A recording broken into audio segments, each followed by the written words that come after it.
Good evening, everyone. Welcome to the West Yorkshire Football Show and our look at Leeds United. I'm not Stephen Brown, I'm Chris Bell, and joining me, as ever, is our Leeds United correspondent, Jayson Boocker. How are you, mate? You all right? Very good, mate. Very good. Much better after a win, and you can enjoy the weekend of football on the back of a Leeds United victory on a Friday night. And usually when football ruins your weekend, it's because it's a Saturday afternoon. At least you've had some of it to enjoy. Whereas for you, Friday night, a win on a Friday night gives you the full weekend to just bask in the glory. It's the best, but it's also the worst when you lose on a Friday night. I think the QPR game at the back end of last season when we were awful, must-win game, we'll go there and lose 4-0. That weekend was horrific. It was awful. So, yeah, buzzing, mate. How are we doing in terms of Leeds United then? I mean, let's start with last night. And as you say, that first win of the season. It's a big step. A big thank you as well to everyone, by the way, that's dropping the messages in already, to Mark and to Rebecca and Nige.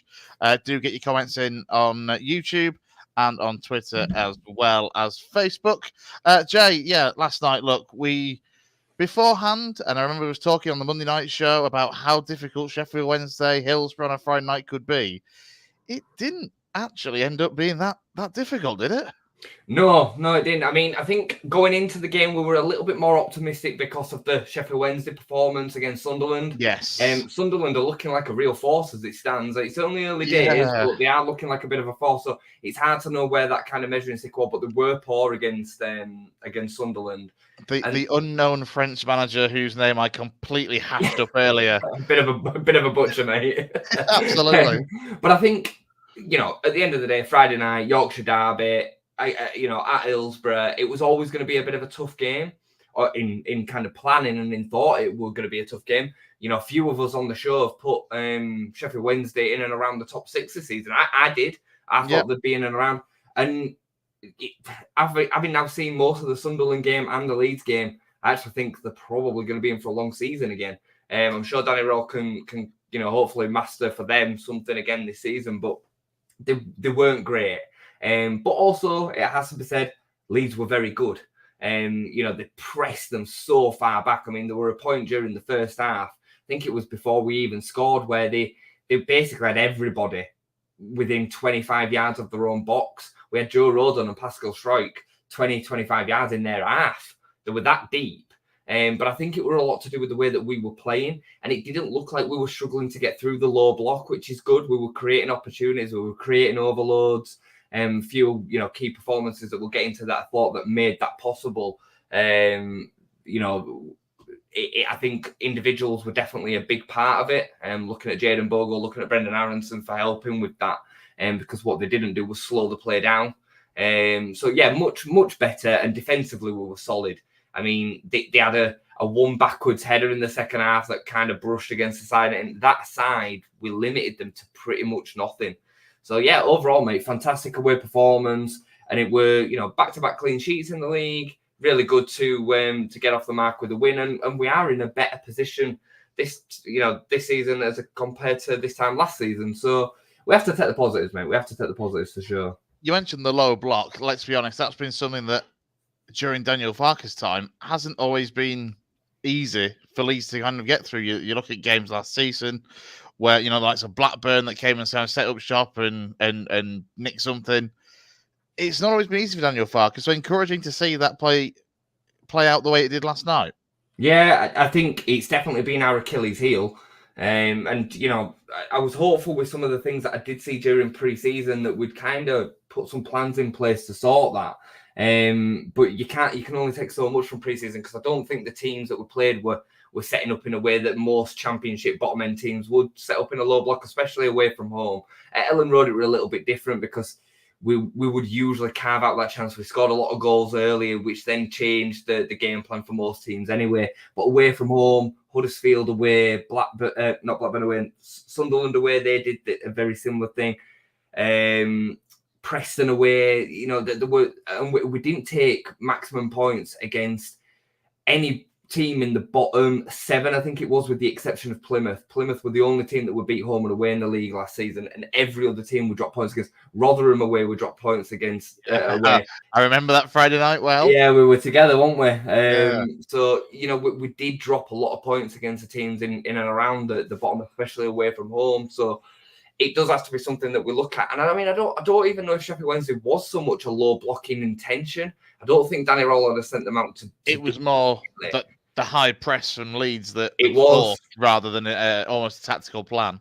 Yeah, and it felt like it was far more natural. And I mean, I know we're probably going to get into the team, the starting lineup, and who we put in at the 10 position was something that Leeds fans were going on and on and on about pretty much since the previous game. Pirro's still getting the bashing, and he deserves it in a sense that his performances have not been great. I put it down to the style not suiting him. I just don't think he fits. But Brendan Aronson being in there and the press, and he is a bit soft. He gets pushed off the ball a little bit too easily. But in terms of his energy and his drive and his guile, he's in and around the ball all the time. He's in and around players. You combine him with Dan James and Mateo Joseph, who just run and run and run. The press looks completely different. It was so far up the pitch. So, and it allowed us to force Wednesday really into long balls, and we just got the ball back. And then when we did get possession, we were pushing them so high, but the ball was moving quicker, Chris. Yeah. So often it's slow, side pass. Side to side. Yeah. Side pass again. Last night, it was boom, boom, boom, boom, pop it off, pop it off, pop it. And if we did go back, it felt like we went back with intention rather than just keeping possession for the sake of keeping it. Yeah. Yeah. I mean, look, you mentioned, the popping it off. Look at the goal, the first goal of the game, from back to front, basically. The little flick on the near touchline. It was just a cracking goal. And Brendan Aronson, his energy, keeping up with Mateo Joseph, really waiting to pounce if there was something came his way, and it really did. You're spot on, because, again, if Perraud had been in that position, Perraud's a deadly finisher, but he would not have been in and around Joseph at that point. He'd have been 20, 30 yards further back. It'd have dropped off and waited for something to come further off. It'd have been further back, whereas Aronson's just got that speed. He was almost in his shadow. Yeah, he's in and around it all the time, waiting for that kind of break to come. And I mean, I thought in the first half, I made a point in our group chat about it, that I thought Sheffield Wednesday were really fortunate that one of them ricochets at the edge of the box didn't just fall for us in a certain way, because we'd had loads of moments in and around the edge of the box. Excuse me. And that was kind of one of them, because I thought it were a penalty. I don't know what you thought, but I thought the tackle on Joseph was actually a penalty. He cut it back inside, didn't it? But then it fell for Aronson, and he obviously took advantage. You know me, I'm old school. I looked at it and thought, great tackle, and thought, okay, maybe there is a case in 2024 that might be a penalty. But obviously, as it was all irrelevant in the end anyway. Yeah, incidental. Aronson finishes it really well as well. It's a composed finish because he's still got players in front of him. He's on his weaker side.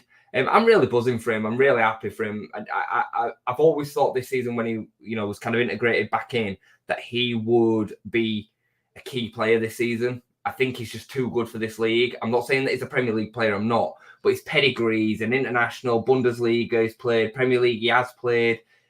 His qualities are evident. There were a little moment before we scored yesterday where he did a little shimmy right to left on the edge of the box and played in non-toe. We don't get them kind of speed of movements from Perraud. We just don't. Or any number 10 that we have in the team, really. Non-toe's capable of that, but he's better when he's out wide. So, yeah, they're buzzing for him. And, the partnership between him and Dan James seems to be clicking in quite nicely as well. They get in and around each other nicely. Aronson's got a nice way of moving from left to right as well, in terms of drifting over to where the ball is. He's not just concentrating his game in the centre of the pitch because he's a number 10. He's gravitating towards to link play. And as you said, that the first goal, the ball from Bogle, the little touch from Dan James. Dan James is so often criticised for not having that quality to be able to have them little moments. And, he showed yesterday that he has got it. Even the finish. I mean, some people are trying to say that he scuffed it. I'm not having it. Like, he dinks that purposely. He gives the keepers the eyes that he's going in. Yeah, he puts the keeper on his arse and just finishes it absolutely beautifully. Yeah, no, I thought it was excellent yesterday. Great link up. And, I think, again, Dan James, he gets so much criticism. But at this level, I can't think of many more effective players. He's technically, he's not as good as Nonto. He's not as good as Gio Rutter, and it probably won't be as good technically as Ramazani or Solomon. Should Solomon's deal get over the line, which I'm sure it will do, technically they're going to be way better than him, but effectively he scares defenders to death at this level. The second goal is all Dan James's pace. Great ball as well, which we'll get onto, but the Dan James pace, you can't catch him. No, I was talking to a couple of mates last night after the game, and we were like, is Dan James one of those players who is arguably a little bit too good at championship level, but just not quite, a regular Premier League kind of player? Yeah, I think there's probably a case for that. But I would also say that you have to play to his strengths. Yeah. It's unlikely, again, sometimes for us it's been a problem because if you're dealing with the low block, you can't put him in behind. But if you're a counter-attacking side, which we were under Bielsa, I understood why we signed him, it makes perfect sense. And if you're a team that are towards the bottom of the Premier League, I could totally understand why he would offer you something different. He can start games. He's definitely good as impact off the bench. I think as long as his pace is there, he'll always be somewhat effective for a team that wants to pop the ball in over the top. His end product needs to get better, but last season it did get better. Daniel Farke he certainly should be given some praise for coaching him last season because he's finishing. I think he finished on 14 goals, Dan James. I think he was second to only Somerville in the goals. I could be wrong, but he had a number of assists as well. His G&A were 19-20, something like that. So he had a good season. Absolutely. Mark, reiterating first goal class, top banana. Thanks for joining us tonight. He says, we've won in a away kit. Yeah, we do have a bit of a hoodoo with kits for some reason where we have a glorious kit and we just can't win in it for some reason. I mean, that kit, it just looks better and better every time I see it. Especially when it's in full flow and everybody's playing in it. It just looks amazing. It's just kits can always look better when the team that's wearing it is doing well or playing well. It has to be said. Slight devil's advocate, going to bring in Ryan's comment here. He says, evening all, might be being hypercritical, but I think Leeds' passing was very sloppy and a better team would have punished us. Thoughts, Jay? I thought there were times when Masaba picked the ball up, and if he'd have been a better quality wing or his delivery had been better, we might have had to do a little bit more emergency defending, is the way I'm going to put it. But Jayden Bogle dealt with most of what he kind of gave him. There were a moment where he sat him down on his ass in the first 10 minutes, and I thought, oh, God, because Bogle is literally Junior Firpo 2.0. He's Junior Firpo with the right foot. With the right, with the right. We are exactly the same defensively. And Firpo's got better last season defensively, but he's still a car crash when it comes to defending. They both do the same thing. They see the ball there and they go towards the ball instead of running back and just dealing with the attacker. They go towards the ball. So Bogle got caught out early with that Masaba ball over the top. But yeah, I thought Masaba was really poor. If he'd have had some sort of end product, we could have had a couple of moments. But I still think it's been hypercritical. I think if you're going to expect championship players to pop the ball about quickly in the way that we want them to, sometimes they're going to give the ball away. That just happens. So I would rather have the risk of us trying to move the ball quickly and create opportunities and chances and getting behind them than just play risk-averse passes sideways. Because that's what we've done too much of. And then you see a performance like the West Brom one, which I understood the merits of it. I understood that we needed a clean sheet and we wanted something to build from. But it was an awful performance. And that's because it was Gruev to Ampadu, to Pascal, to Rodon. And it gave you time for a nap. Oh, mate, it was the worst game I've seen in a long time that involved Leeds United. Honestly, it was so poor. But yeah, so I can't be too critical of that when you are wanting to encourage that. Yeah. Especially when you are then asking the likes of Gruev and Ampadu to maybe be a bit intricate and quick. Both good players, but they're not snappy in that kind of way. Even Aronson, who I think is technically a bit better than them, struggles with that first time pass. Dan James, we've just said, struggles with that first time pass. Imagine that we don't try it because of a fear of giving the ball away, and Dan James doesn't do that little knock around the corner to Aronson. Yeah, around the corner to carry on that move. Yeah. I both ways, I understand what you're saying, but that's my take on it. I mean, I was going to break it down and come on to individual performances, and you kind of started me off there with the Ampadu and Gruev pairing in the middle. Yeah, I thought they were excellent yesterday. I thought the man of the match were a bit of a weird call, if I'm honest. I'm not slating Joseph. I thought he had a really poor first half yesterday. And I've said as much on socials and got a bit of a battering for it, but I just see it as I see it. And people, I think, just get a little bit gassed with a bit too a bit of running or a Yeah. good running behind or whatever, or a pass, like the assist didn't change what I saw from him first 60 minutes. His hold-up play was poor yesterday, in my opinion. He did run the channels quite well, but he gave the ball away way too often. He wasn't smart enough to just knock the ball back into a midfielder or a defender. The things that Patrick Bamford, as an example, is so great at. Just going to interject in this then, actually, because obviously we're going to talk about Ampadu and Grill. We'll come back to that, because actually, Joseph, from what you've seen in this first, 3 league games and a cup game, is it 4? Yeah, 3 in a cup game. Where do you stand on Joseph? Because obviously I know pre-season, off the back of it, you were fairly confident that he could lead the line for Leeds over the course of the season. If you were Daniel Farke right now, from what you've seen and factoring in the Bamford injury for however long that's going to be, would you be adding a striker to the list of players that you want to come in by next Friday? Yeah, 100%. 100% a striker would be on my forefront. Not because I don't trust Joseph, because I think he'll probably end up with 10, 15 goals this season. I think he'll be absolutely fine. I think once it hits that first goal, you're going to see a weight off them shoulders. Yeah, because I think he's trying too hard at the moment. He's had 2 or 3 really good opportunities and blazed them. The one against Portsmouth, I think of, when he really should have buried it. He had one last night that were very similar, and he's just getting under it and hitting it too hard and just trying maybe a little bit too hard, because in pre-season, he was cool, calm, confident. He's a very good finisher.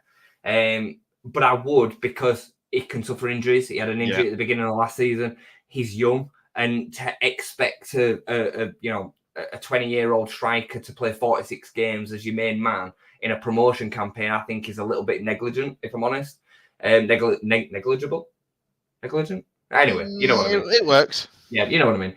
So I would be looking at somebody like Jay Stansfield on loan from Fulham. I think could be a great signing. Did it at this level last season for Birmingham, scored 10 or so goals. He'd be happy coming in and competing for a first team slot, but also spending some time on the bench, because I don't think you can go out and sign a striker that's capable of playing week in, week out at the top, and then also hamper Joseph's progression without spending massive money. Because if you weren't as confident in Joseph as you are, you kind of look at that and think, let's go and get a first choice striker and still use Joseph off the bench and almost still be blooding him in rather than wanting to give him more game time. Yeah.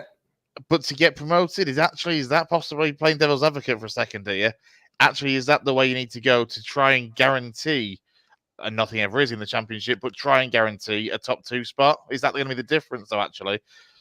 And also, got to factor in, how likely is it for a striker to come through the door? Because again, we weren't necessarily sounding that out too long ago. No, you're right. I think it depends who's available. Yeah. I think, again, if a target that you kind of thought was unattainable becomes available, that kind of changes the situation.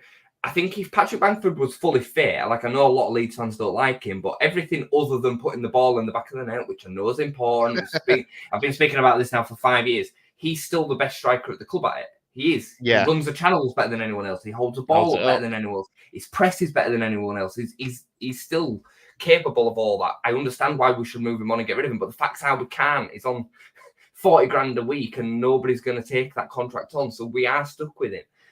But he's injury prone. So you have to, because right now we have one striker. Because Daniel Farke doesn't see Perot as a striker. Jorginho Rutter's gone. So, we have one. I will never understand how you don't see how he doesn't see Perot as a striker, when lo and behold he scored goals for Swansea, etc. as a striker. I think, Chris, it's this Sammy Schmodix thing. So Sammy Schmodix was a 10 and has now gone forward. Yeah, it was worked into a position where he would meet the ball as the main goal scorer, but not from the 9 position, from the 10. And I think that's where Daniel Farke sees Perot. But he wasn't at Swansea. He's played in the front too as the false 9, the deeper of the 2 9s. Anyway, we don't have time for that, because I could literally talk about it forever. We have one striker. We have one striker. Now, I'm led to believe, I don't know, I've not seen a load of Ramazani, but Ramazani can play as a striker as well. So maybe he sees him as the second option there. Maybe that's where he gets some of his game time, because you can have some serious competition for places. You've got if Nonto stays, and I'm starting to think he might. You've got Nonto, you've got Ramazani. If Solomon happens, you've got Solomon, you've got Dan James. And you've also got Brendan Aronson, who really isn't an out-and-out 10. I would say is more one of the outside 10s, if you like. He plays on either the right or the left. He pulls out to a flank, yeah. Yeah, so there's going to be some serious competition for places up there. But yeah, coming back to Joseph specifically, I don't think he had a great first half yesterday. He ended up with man of the match. The assist was beautiful. Fantastic work rate to win it. Picked it up in a great position. And the pass was exquisite. Pirot would not have made that pass. And that's the kind of, again, comparisons that you're making. Because Pirot would have slowed it down and would have been, trumbling through treacle again. Whereas Joseph finds that pass. And then he did grow into the game and he got his opportunity. I thought he had a fine game, but I thought the first half, if it had been Bamford, there'd have been hell on social media. Whereas because it's Joseph, he's young and, we hadn't had 5 years of it from him as well. That makes part of it. But yeah, this stemmed from talking about Gruev and Ampadu. They bossed the game yesterday. They were excellent. Gruev was everywhere. They were mopping things up as a partnership. They were winning the ball back and the ball was turning over for us in a fashion because they were pressing spaces and pressing players. I mean, Sheffield Wednesday have been talking about that Ingleson as if he's the best midfielder in the championship and he didn't get a sniff yesterday. So, yeah, super impressed with them two as a partnership yesterday because a lot of Leeds fans were calling for Rothwell over Gruev pre-game. Yeah, that's true. Just reading Skip's comment, he says, although Nonto had a very good game, when he came in field and played the number 10, he wasn't convinced by the looks, but he still thinks a proper number 10 is a huge priority this week. We've kind of run through the various players on the books. Is it still top of the list for you? Or is the depth there that could play 10? Let's rule out Pirot before, even though Farke won't. I don't think it's the priority. We're going into this final week of the window. A lot of Leeds fans will tell you that we need a left back, a 10, another winger on top of Ramazani, which I think will be Solomon, as long as Nonto stays.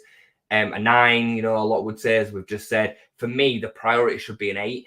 I still think we miss that box-to-box driving midfielder that can take players on, that can go through the lines. I think Rothwell can do a version of that, but it's clear that Rothwell is a squad player and he's not Daniel Farke's first choice, which I'm glad of. I thought that had been the case in pre-season. Yeah. But Gruev and Ampadu don't do that. They can't do that, really. I think Ampadu can a bit, but not to the same level that a proper 8 can drive through them lines can do. That's what I think that's what we're missing the most. I understand the need for a 10, but I also think that we've got versions of a 10 in, again, Solomon, Aronson, Ramazani can probably do a job there. Pirot is still part of the squad and is going to play there.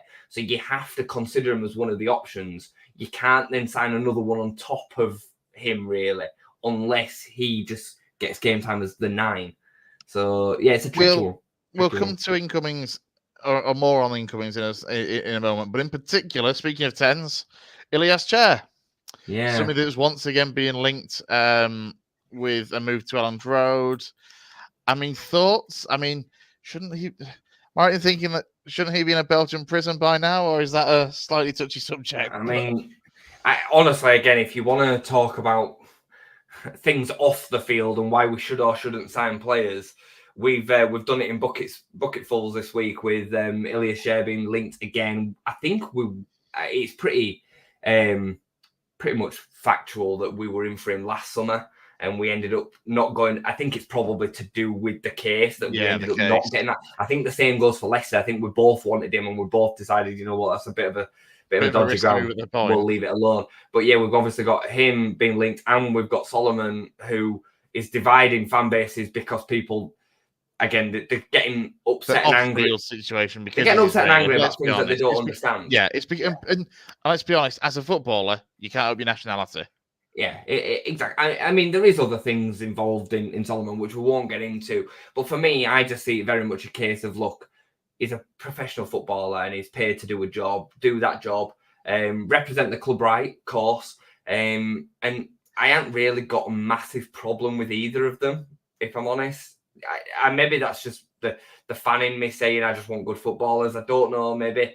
There's a line. We all have a line. Yeah, we all have moral compasses. But at the end, I know what you mean. And let's be honest, Ilias Chair, he's a bloody good number 10. And you know what he is? He's an actual number 10, Daniel. A number 10.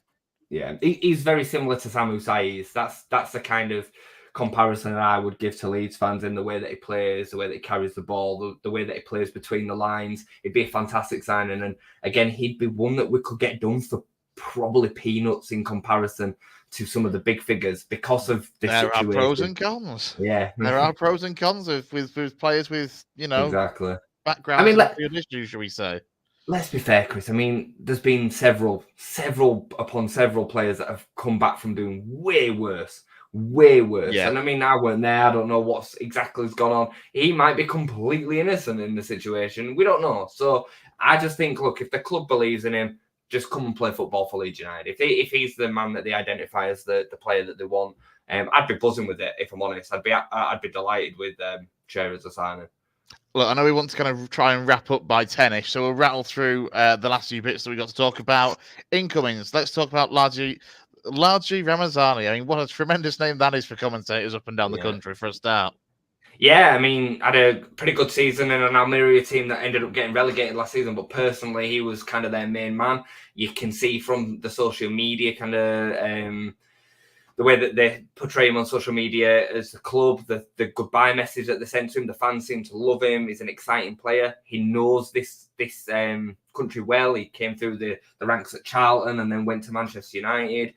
They offered him a 4-year deal. He turned it down to go and get first team football, and he went over to Almeria and has been playing top level football over in Spain for the last couple of seasons. So very exciting signing. Again, fans wanted Leeds to be putting some money up, and they've gone and spent nearly 10 million on him to reinvest some of that money. And he's, for me, from what I've seen of him, he's very similar to Max Gradle. If I'm going to put a Leeds reference to it, he's direct, low centre of gravity, aggressive. He's strong for quite a small, diminutive winger, and he'll be the like-for-like replacement with some of us. Super excited to see him play. I think he'll be great. We've touched on Manuel Solomon. It's looking more and more likely it's not over the line just yet.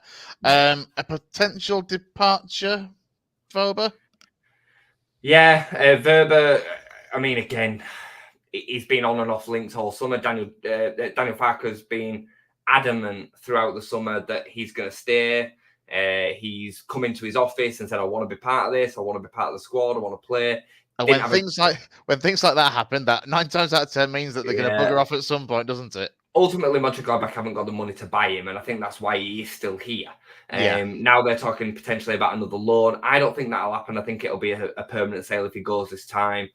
He didn't have a great game against Middlesbrough. He didn't. I've been a kind of a not a fan of his, but I've been campaigning for the fact that I think he will end up starting games.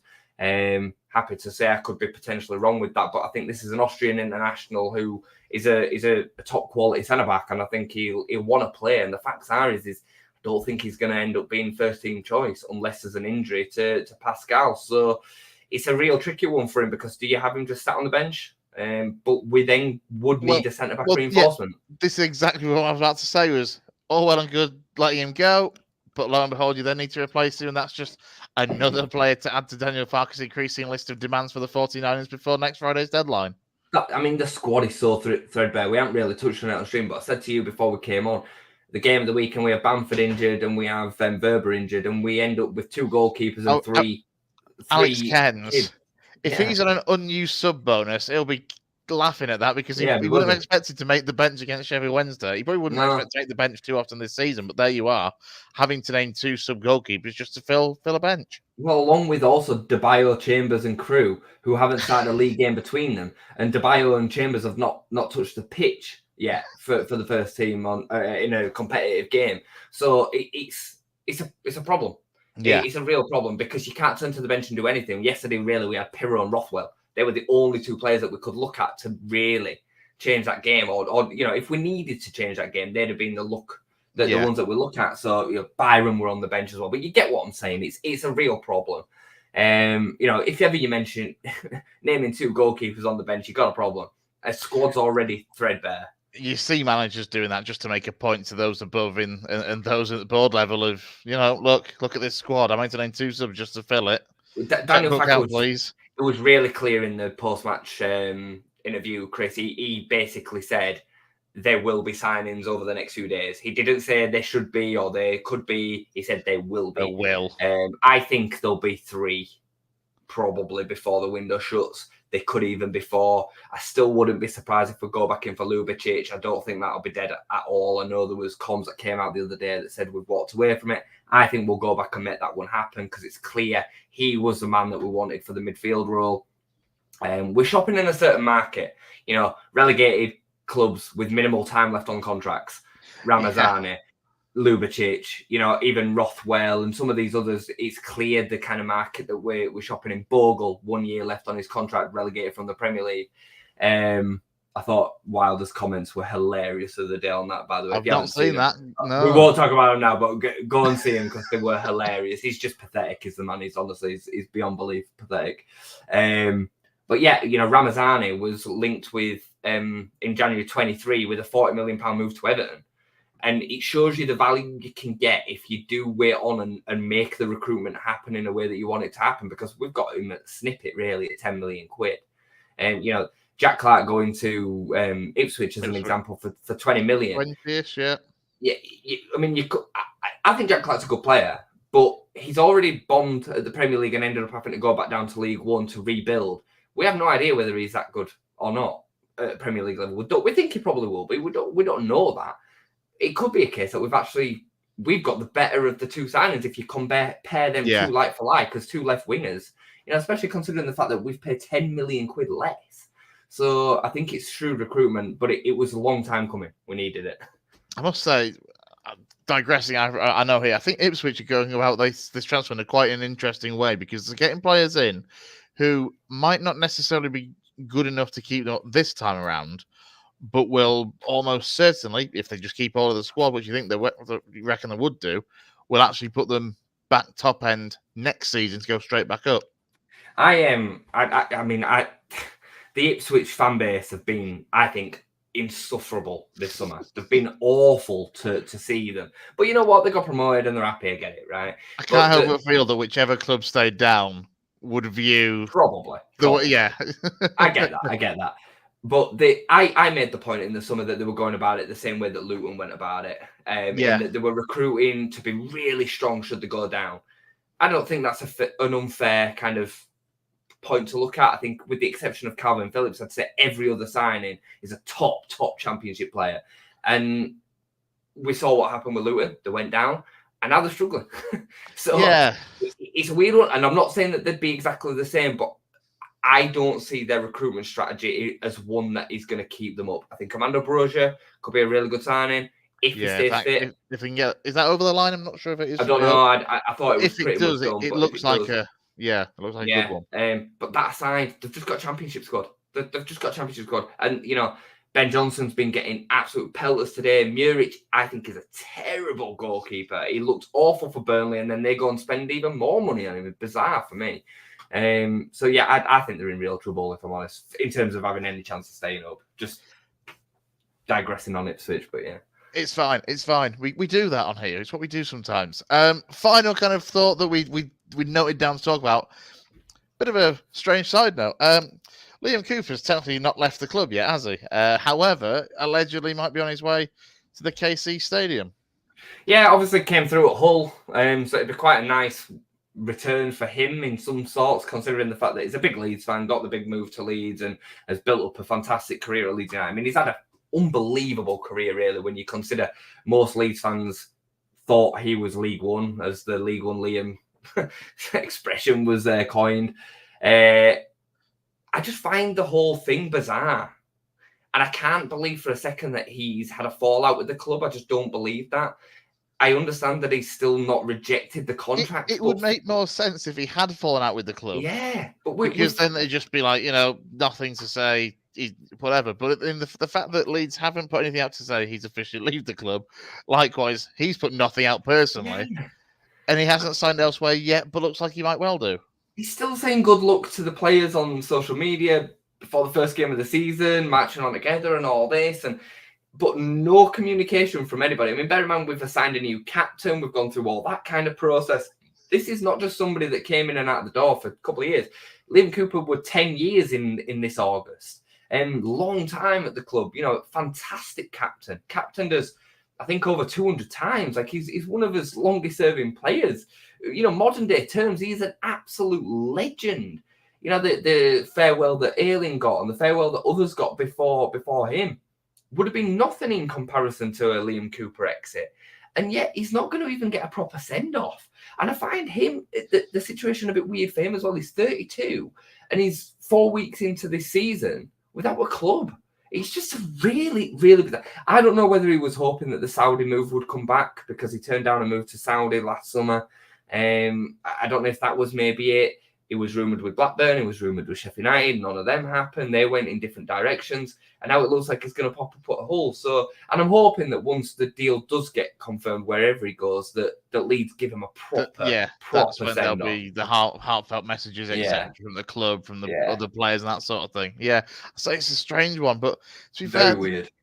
There just seems to be a lot more out of contract almost experienced pros, not just at Championship, but like right throughout the EFL. We were talking about Ollie Norwood yesterday, weren't we? Yeah, the fact that Ollie Norwood, which is a cracking sign for Stockport County in League One, is out of contract. And you've got experienced heads that are out of contract, so like Cameron Jerome, who got double figures at Bolton last season, still don't have a club. It's mad.